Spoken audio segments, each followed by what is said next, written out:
नमस्कार, आपण पाहता स्टार वन महाराष्ट्र न्यूज, जनसामान्यांचं निर्भीड व्यासपीठ। आजच आपल्या चॅनलला लाईक करा, सबस्क्राइब करा, शेअर करा। नाशिकमध्ये मध्यधुंद कार चालकाने 3 ते 4 दुचाकी एक कारसह चहाच्या टपरीला उडविले। 3 ते 4 जण जखमी झाले असून एक गंभीर जखमी आहे। नाशिक शहरातील मुंबई नाका मार्गावर मंगळवारी पहाटे 5 वाजेच्या सुमारास मुंबई नाक्याकडे जाणाऱ्या कार चालकाने 5 वाहनांना धडक दिली आहे। कार चालक मध्यधुंद अवस्थेत होता।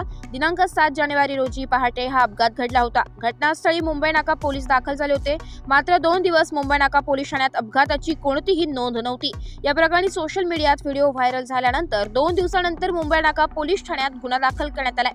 MH05 EE 0070 क्रमांकाची कार चांडक सर्कल कडून मुंबई नाक्याकडे जात असताना कार चालकाने एका दुचाकीस्वाराला धडक दिली। त्यानंतर कार चालकाने वाहनावरील नियंत्रण सुटले। सुसाट कार रस्त्याच्या डाव्या बाजूला असलेल्या वाहनांना धडक देत पुढे धावू लागली।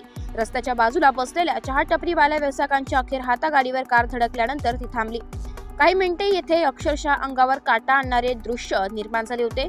नागरिकांची प्रचंड गर्दी घटनास्थळी जमली होती। घटनेची माहिती मिळताच मुंबई नाका पोलीस तेथे पोहोचले। प्राथमिक माहिती मुंबई नाका पोलिसांकडून कारचा टायर फुटल्याने अपघात झाल्याचं सांगण्यात आलं होतं, मात्र कारचा टायर फुटून नाही तर कार चालक हे मध्यधुंद अवस्थेत कार चालवत होता। कार चालकाचा ताबा सुटल्याने झालाय। या प्रकरणी मुंबई नाका पोलीस ठाण्यात संशयित शौनक ठाकरे यांच्या विरोधात गुन्हा दाखल करण्यात आलाय। दरम्यान या घटनेत फिर्यादी अनिकेत पगारे यांच्यासह सौम्यदीप लोध हर्षवर्धन हे जखमी झाले असून दत्तात्रय मैद यांना गंभीर दुखापत झाली व चहा टपरी सह 3-4 दुचाकी व एक कारचे मोठ्या प्रमाणात नुकसान झालंय। स्टार वन महाराष्ट्र न्यूज साठी प्रतिनिधी इरफान पठाण, नाशिक।